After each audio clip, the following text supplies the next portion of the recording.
अंग कौन कौन से?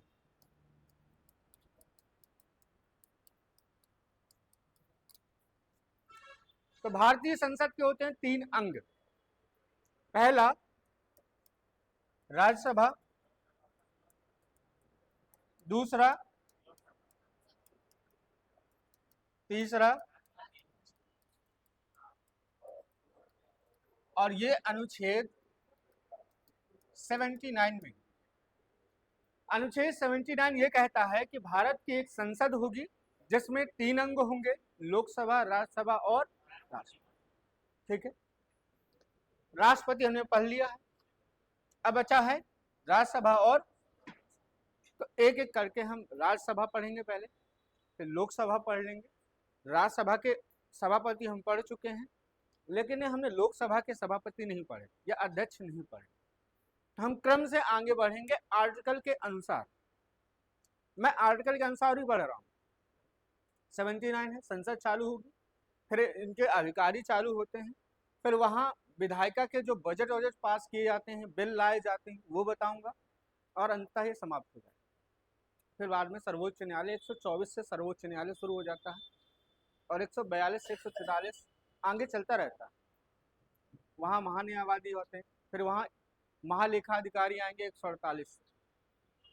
इसके बाद जैसे ही महालेखा अधिकारी खत्म होंगे तो आपकी भारतीय जो संसद संघ सरकार है वो समाप्त हो जाती है, और भाग 6 लागू हो जाता है, फिर राज्य सरकार। तो कोशिश कीजिएगा कि गैप ना हो, मुझसे गैप हो जाएगा तो चल जाएगा, सबका लॉस होगा। आप यदि व्यक्तिगत लॉस चाहेंगे तो हो सकता है। तो पहली लाइन लिखिए, एक लाइन में लिखिए, पहले लिखिए अनुच्छेद 79, अनुच्छेद 79 के अनुसार भारत की एक संसद होगी,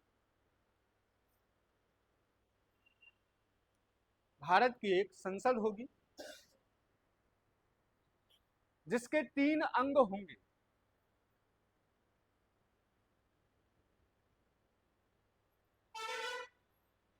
तीन अंग होंगे, राष्ट्रपति, राज्यसभा और लोकसभा, और लोकसभा।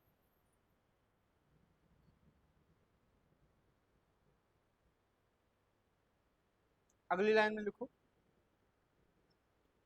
भारत में संसदीय प्रणाली, भारत में संसदीय प्रणाली ब्रिटेन से ली गई,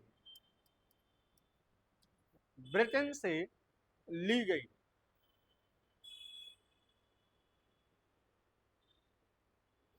संसदीय प्रणाली ब्रिटेन से ली गई।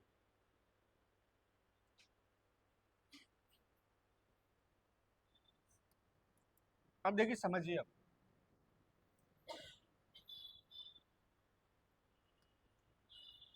हेडिंग डाल लीजिए राज्यसभा,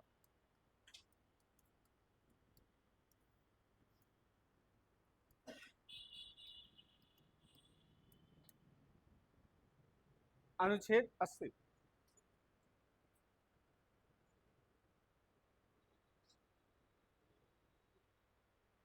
ठीक,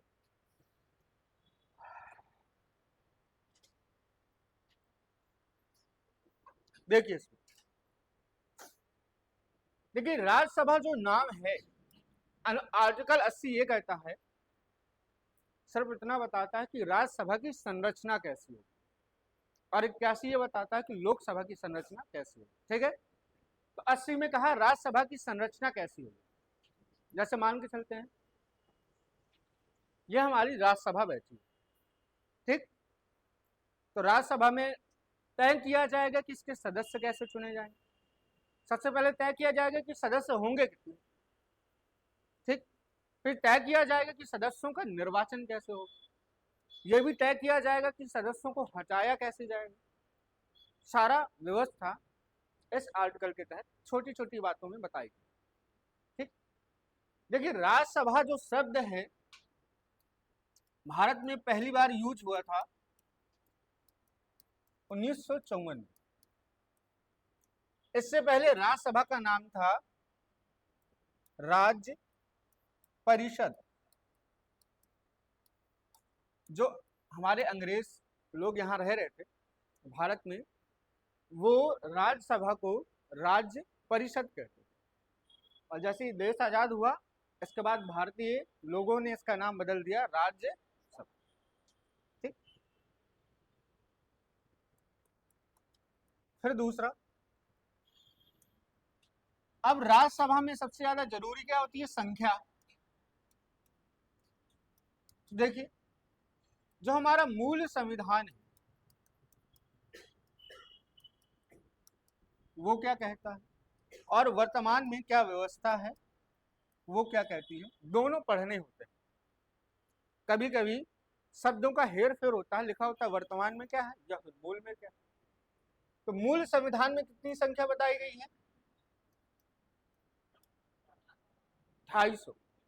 ठीक, कहा गया है कि जो राज्यसभा में सदस्य होंगे उनकी संख्या होगी 250। 250 को इस तरह डिवाइड किया गया है कि इसमें 12 सदस्य राष्ट्रपति द्वारा नॉमिनेटेड होंगे और बाकी क्या होंगे?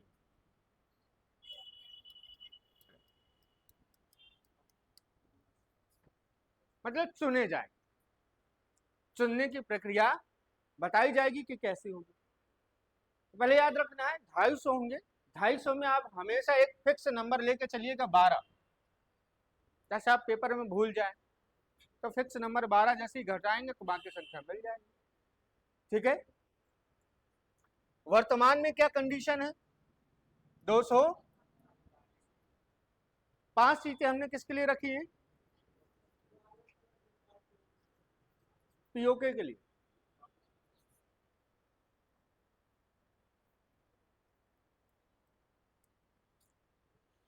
हमने 5 सीटें छोड़ रखी हैं पीओके के लिए। तो यदि भविष्य में कभी कब्जा हम करेंगे तो पीओके का भी प्रतिनिधित्व होना चाहिए, इसलिए हमने छोड़ रखी। ऐसा हमने लोकसभा में भी 7 सीटें छोड़ रखी। ठीक है, हम 245 पर ही राज्यसभा की संरचना पढ़ते हैं। इसमें से सबसे पहले काम क्या करेंगे? 12 नॉमिनेटेड कर देंगे। बचेंगे कितनी? 200। ये होंगी,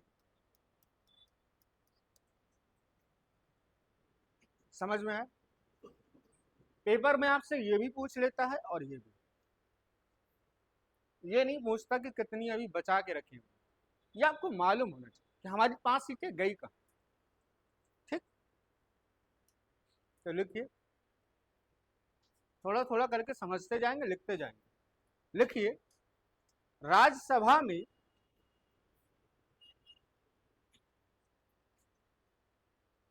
सदस्यों की संख्या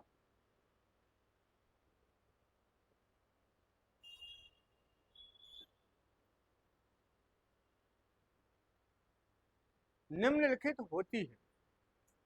निम्नलिखित होती है।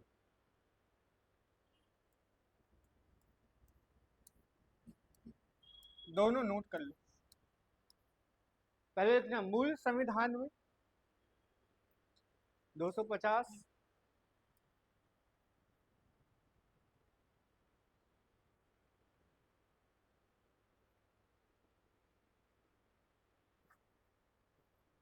आप समझिए। अब हम समझते हैं कि 245 चुने कैसे जाते हैं। तो कौन बताएगा कि जो 245 संख्या है राज्यों में डिवाइड की गई है, तो किस अनुसूची में इसका वर्णन है?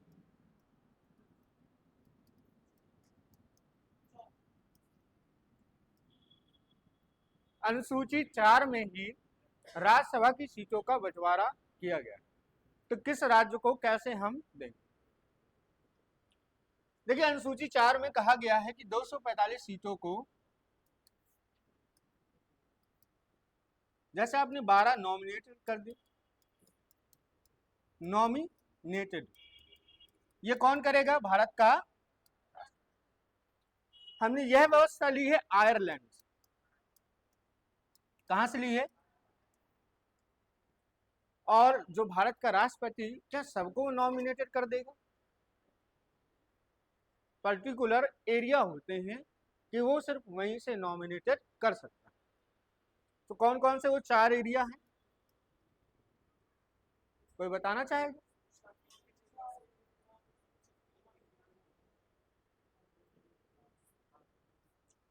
साहित्य,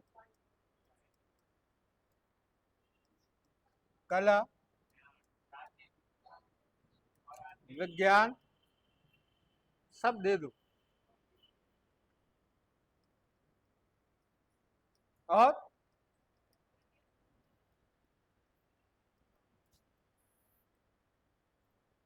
ये 4 क्षेत्र। क्या बेटा? अभी आएगा, पर वो लोकसभा में होते हैं, राज्यसभा में।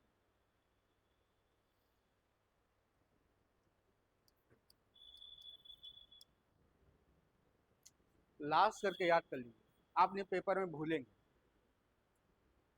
जैसे आप इकोनॉमी भी बोल देंगे, एल से लिटरेचर होता है, ए से आर्ट होती है, एस से साइंस होती है, सोसाइटी या सोशल वर्क होती है। ठीक है, पेपर में आप भूलेंगे। अब पेपर में ये चारों आपको रटे होने चाहिए, पर मैंने से मत कहना कि बताया नहीं, ये पूछे जाते हैं। पूछा करते हैं कि राज्यसभा में किस क्षेत्र के सदस्य नियुक्त किए जाते हैं। ये 4 क्षेत्र हैं, साहित्य, कला, विज्ञान और समाज सेवा। जैसे हमने सचिन तेंदुलकर को नॉमिनेटेड किया, राज्यसभा के वो सांसद थे, तो राज्यसभा के सांसद थे तो किस क्षेत्र से गए होंगे? साहित्य से तो जाएंगे नहीं। कला, कैसी कला? खेल कला, क्रिकेट, वो भी हो सकता है। विज्ञान तो है नहीं, वो समाज सेवा। सचिन तेंदुलकर समाज सेवा से गए। कला में आती है performing art, music, dance. Cricket कला थोड़ी है, वो स्पोर्ट है। ठीक, तो सचिन तेंदुलकर इससे। जैसे पीटी उषा, नाम सुना है, राज्यसभा की ये सांसद है इस समय, वो किससे गई होंगी? वो भी समाज से। सरकार क्या करती है कि देखती है कि किससे हम भेज सकते हैं, तो उस हिसाब से चुन लेते। समझ में? ये 4 क्षेत्र हो गए, तो 12 लोग यहां से चुने जाते। बाकी कितने बचे? बोलते जाओ बेटा। 200,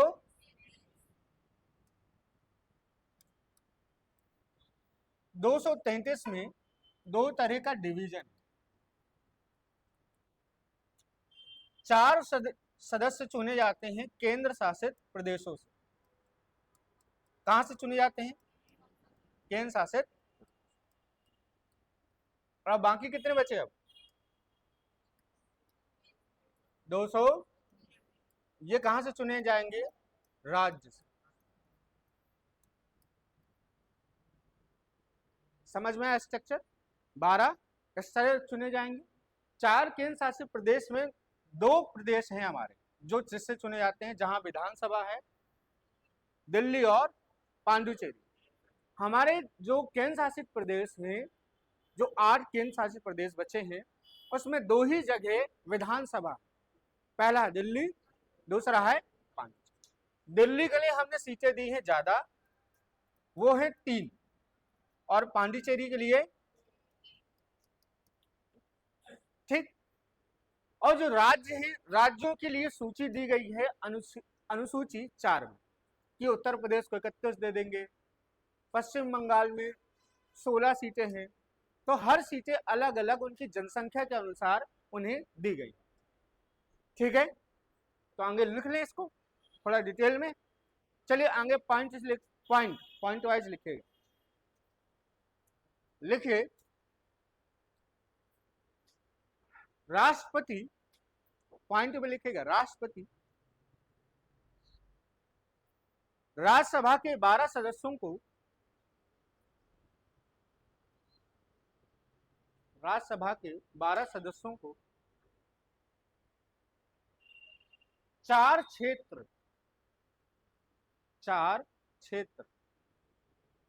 देखो, साहित्य, कला, 4 क्षेत्र, साहित्य, कला, विज्ञान, समाज सेवा से चुना जाता है, और यह व्यवस्था आयरलैंड से ली गई है, और यह व्यवस्था आयरलैंड से ली गई। अगला पॉइंट बनाओ,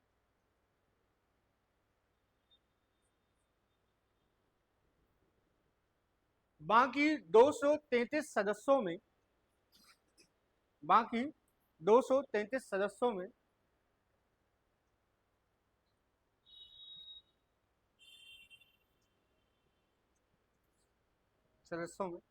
ये वाला कॉलम नोट कर लो, नीचे बना के एरो जैसे मैंने बनाया है।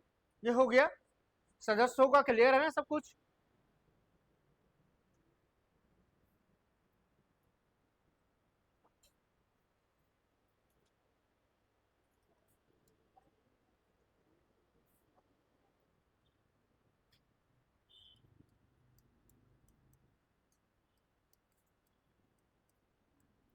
एक सेकंड, अभी हेडिंग बन,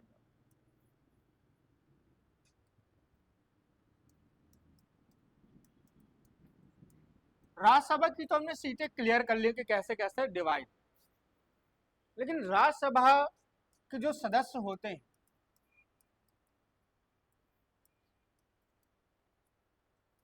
उनकी कुछ ना कुछ योग्यता होती होगी कि कौन है राज्यसभा का सदस्य बन सकता है। ये तो बहुत जरूरी है, नहीं हर कोई व्यक्ति चुनाव लड़ लेगा और राज्यसभा का सदस्य बन जाएगा। तो राज्यसभा की योग्यता में सबसे पहला पॉइंट क्या होगा कि वो भारत का नागरिक हो। दूसरा क्या होगा, आयु क्या होनी चाहिए,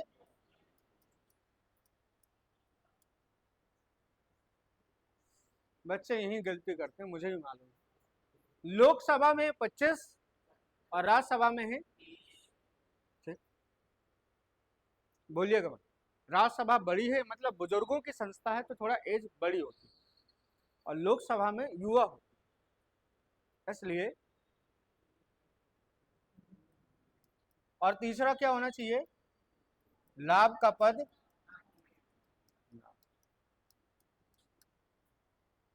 एक और होता है, पेपर में नहीं होता,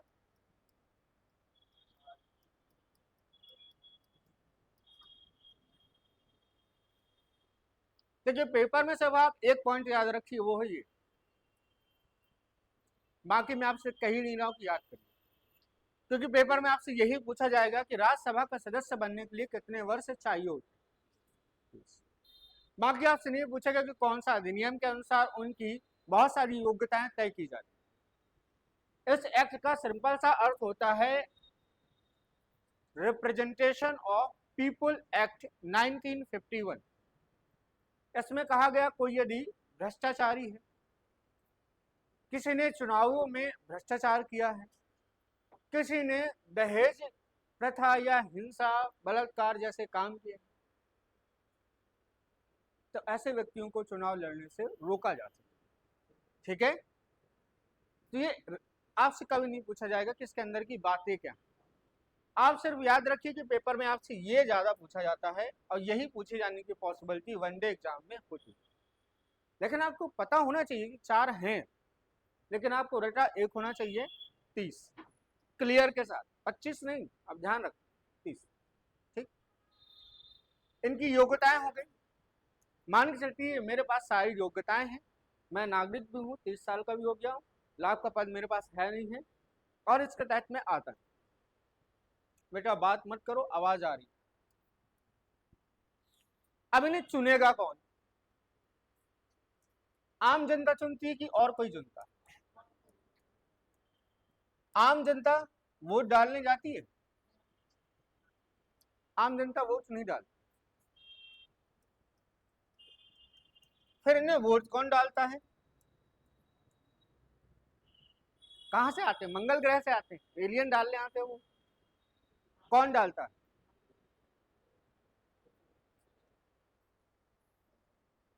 कहां के सदस्य?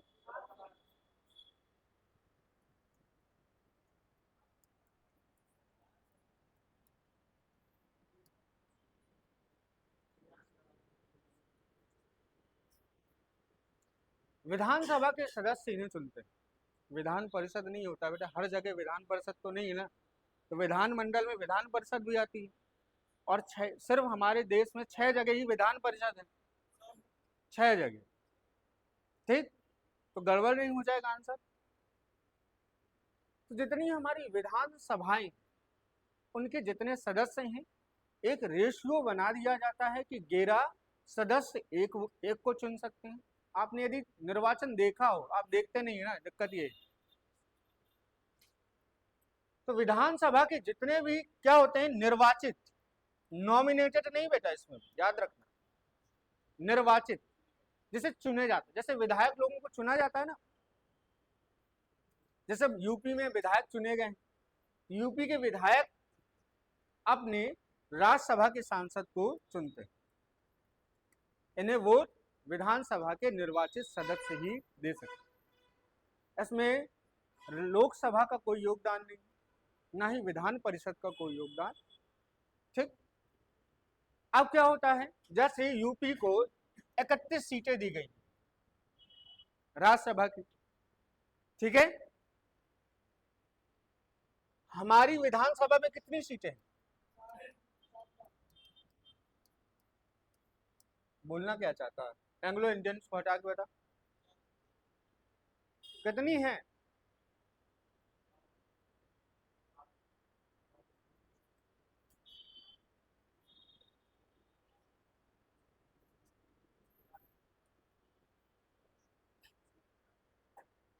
बताओ।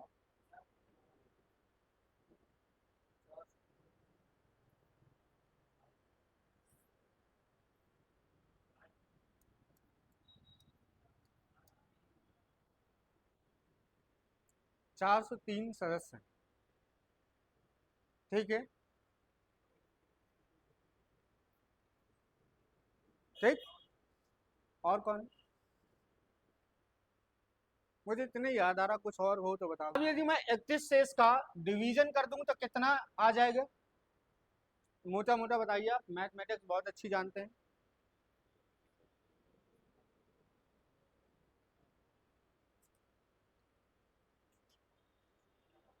समथिंग 13, ठीक। कहने का तात्पर्य ये है कि 13 विधायक चुन मिलकर एक सांसद को चुने। अब क्या होता है कि देखा जाता है कि किस पार्टी के कितने सदस्य हैं। जैसे अखिलेश यादव के पास 100 से ज्यादा है, तो उसके पास यदि 13 का मल्टीप्लाई कर दिया जाएगा तो 13 जितने भी 100 से ज्यादा हैं, तो लगभग उसके पास 7 से 8 राज्यसभा के सदस्य वो चुन सकते हैं। समझ रहे? इसी तरह बीजेपी के पास 250 के आसपास है, तो 250 के अनुसार मल्टीप्लाई करके 13 से डिवीजन करके वो उतने अनुसार उसके सदस्य वहां चुने जा सकते हैं। कहने का तात्पर्य ये है कि राज्यसभा एक तरह से पार्टियों का प्रतिनिधित्व करती है। राज्यसभा में आम जनता का प्रतिनिधित्व नहीं होता, राज्यसभा में पार्टियों का प्रतिनिधि होता है।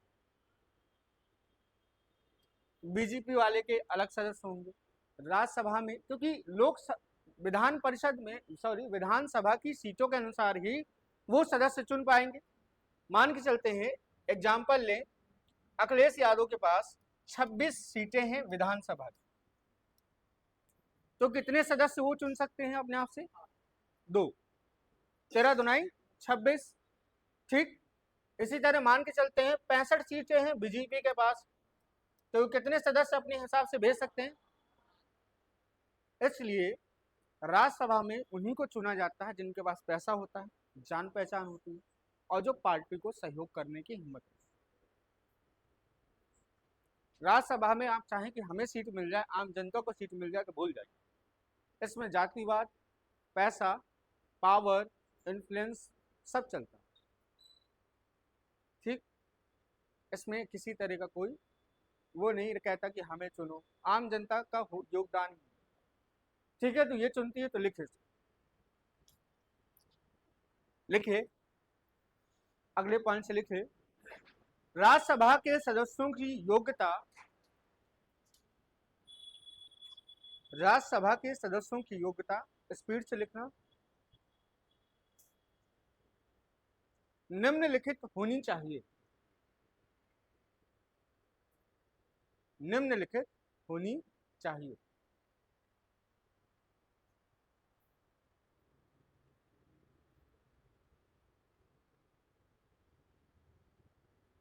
पहला, भारत का नागरिक हो।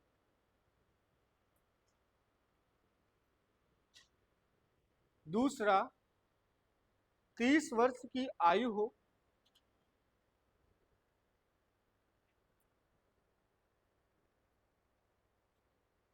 तीसरा, लाभ का पद ना हो।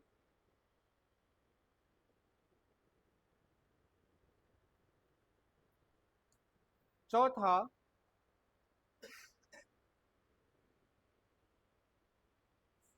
आरपीए एक्ट 1951, पूरा नाम लिखना हो तो बोल सकता हूं, जन प्रतिनिधि अधिनियम, हिंदी में जन प्रतिनिधि अधिनियम 1951 के तहत योग्यताएं। चौथा है जन प्रतिनिधि अधिनियम 1951 के तहत योग्यताएं। अगली लाइन से लिखिए, इन सदस्यों का चुनाव, इन सदस्यों का चुनाव अप्रत्यक्ष माध्यम से, अप्रत्यक्ष अप्रत्यक्ष माध्यम से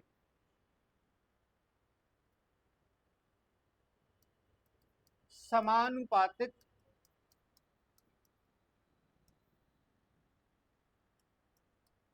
एकल संक्रमणीय,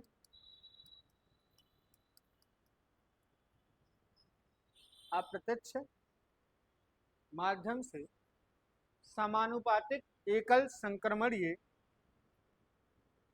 चुनाव पद्धति से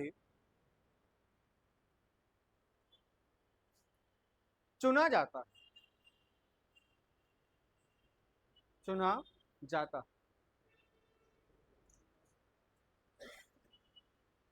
चुना जाता है, जिसमें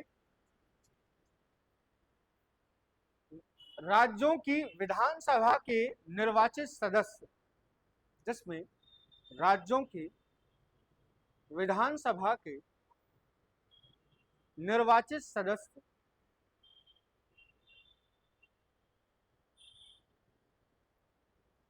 इन्हें वोट देके, इन्हें वोट देके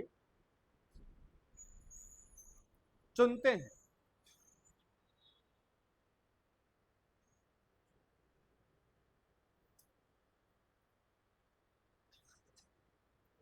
ठीक है, यहां तक क्लियर है ना?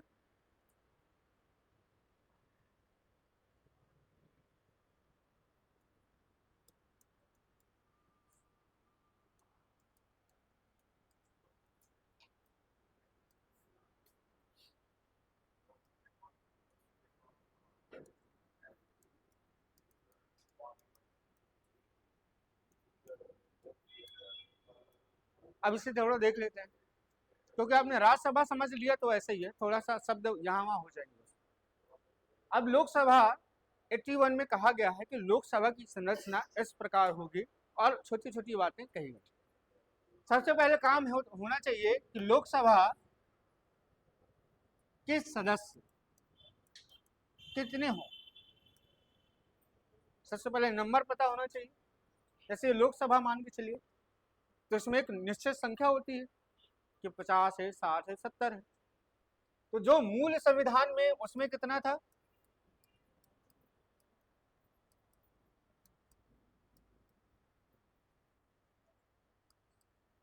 और वर्तमान में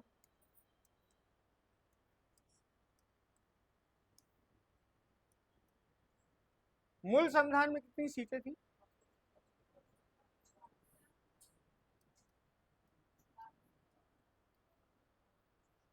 500 552 सीटें थी। ठीक,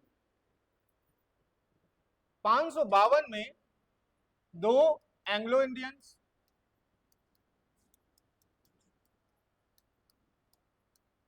और बाकी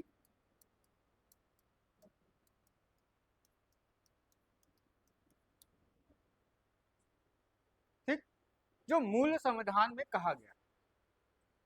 समझ में आ रहा है? लेकिन वर्तमान में क्या सिचुएशन है? 545। अभी संशोधन लिखवा दूंगा, 2 घट गए, टेंशन न लो। 545 की व्यवस्था हमारे यहाँ, जिसमें से 2 एंग्लो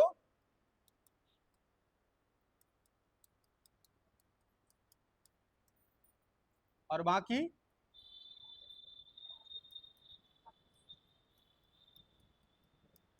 तो चुनाव कितनी सीटों पर होता है? 543। अभी 2024 में लोकसभा के चुनाव हुए, किसके चुनाव हुए थे? और लोकसभा में कितने सीटों के लिए चुनाव हुआ? भारत सरकार ने किस संविधान संशोधन के माध्यम से एंग्लो इंडियंस की संख्या हटा दी है? कौन बताएगा?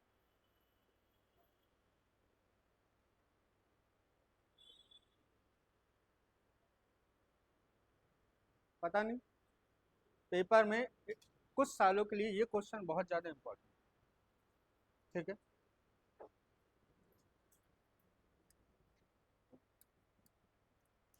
104 संविधान संशोधन 2019, 104वां संविधान संशोधन 2019 के माध्यम से एंग्लो इंडियंस की संख्या को अब हटा दिया। ठीक, जैसे ये संख्या हट जाएगी, ठीक है, तो अब ये संख्या कितनी हो जाएगी? 500। तो वर्तमान में कितनी सीटों पर अब चुनाव होने लगा है? 500। वर्तमान में कितनी सीटें हैं? 543। समझ में आया? 545 तब तक पढ़ाई जाती हैं 2019 से पहले। जैसे ये एक्ट लागू हो गया है, 2 खत्म, अब कितनी बची? 500। तो वर्तमान में कितनी है? 500। लेकिन संविधान में कितनी थी? बाकी 7 कहां गई?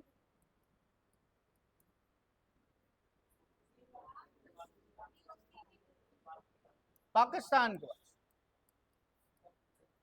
हमने पीओके को बचा के रखा। जब हमारी लड़ाई सुप्रीम कोर्ट में होगी, क्योंकि कई लोग पीओके के पक्ष में खड़े हो जाएंगे, नहीं पाकिस्तान का दे दो, ऐसा होगा, भविष्य में होगा। भारत यदि कब्जा कर लेगा तो कुछ लोग, उनके दोस्त भी तो हैं, तो तुरंत सुप्रीम कोर्ट पहुंचेंगे। तो भारत सरकार ये वाला आर्टिकल दिखाएगी कि हमने क्यों छोड़ रखा, इसलिए छोड़ा। भारत सरकार पहले से बहुत गेम खेल के चल रही है। भविष्य में हम लड़ के नहीं जीतेंगे, समझौते के माध्यम से जीत लेंगे, क्योंकि पाकिस्तान की हालत दिनों दिन खराब होगी।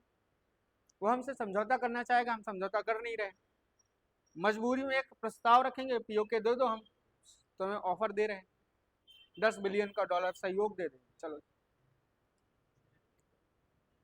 पर पाकिस्तान जिंदा क्यों है? सिर्फ बेटा, जब पता ना हो तो बीच में उंगली नहीं की जाती, यही उसका मेन कारण। और अपने लोगों को क्या बताता है कि पाकिस्तान भारत से बड़ा है, पावरफुल है, ठीक है, ये सारी कहानी सुनाता रहता। और एक सपना उनको दिखाता है कि भविष्य में हम कश्मीर भारत से छीन लेंगे,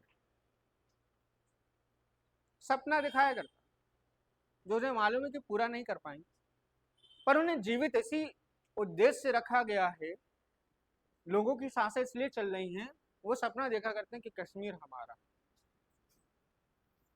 पर यदि कोई अच्छी सरकार वहां आई जो समझदारी का काम करे, वैसे समझदार वहां है नहीं पाकिस्तान में, सबसे पहले वो अपना जेब भरते हैं, फिर परिवार का जेब भरते हैं, फिर विदेश चले जाते हैं। वहां थोड़ा मतलब देशभक्ति टाइप का मुझे नहीं समझ में आया कुछ अभी तक। यदि जिस दिन ऐसा आया वहां भी हमारी तरह ही लोकतंत्र बड़ा मजबूत वाला सिस्टम एस्टेब्लिश हो जाएगा, उस दिन वहां की सरकार जरूर एग्रीमेंट के लिए प्रस्ताव देगी कि भाई समाप्त करो और अच्छे रिलेशन बनाते हैं और बढ़िया राज करते हैं। यदि सोचिए चीन, पाकिस्तान और भारत मिल जाए तो पूरे ये विश्व में राज कर सकते हैं, पर ये मिलेंगे नहीं, सब दुश्मन है। सोचिए कि बगल में रूस में मिल जाए तो पूरा ग्लोब ऐसे है, ऊपर रूस हो जाएगा, यहाँ चीन हो जाएगा, यहाँ इंडिया और पाकिस्तान, पूरा एशिया हमारा, एशिया से हमसे कोई बोलेगा नहीं, पूरा यहाँ प्रशांत महासागर, हिंद महासागर। ना अमेरिका के पास इतना पावर है, ना ही अन्य देशों के पास। अमेरिका हमें क्यों डराता है? अमेरिका टेक्नोलॉजी में बहुत आगे और इसकी इकोनॉमी बहुत मजबूत है, इस वजह से। लेकिन चाइना नहीं डरता, क्यों? चाइना के पास टेक्नोलॉजी उससे खतरनाक है, वो लाता है अमेरिका से, रिवर्स टेक्नोलॉजी उन्हें आती है, तुरंत वो कॉपी पेस्ट करते हैं, नया मॉडल तैयार कर लेते हैं। हमारे यहाँ बच्चे जैसे इसमें कंचा खेल रहे होते हैं, वहां उस एज में बच्चे रोबोट बना रहे होते हैं। आप देखिए तो वहां के स्कूल, और कहते हैं कि चाइना हमसे आगे क्यों? इसलिए आगे कि हमारे यहाँ लोग कंचा खेल रहे, 3 पत्ती खेल रहे हैं फोन में आजकल, टाइम पास कर रहे हैं ना। सुधर जाओ, पढ़ लो यार। चाइना को जब देखता हूँ तो हाँ बहुत डेवलप। ठीक है, कल पढ़ेंगे, रहने दो, समझाने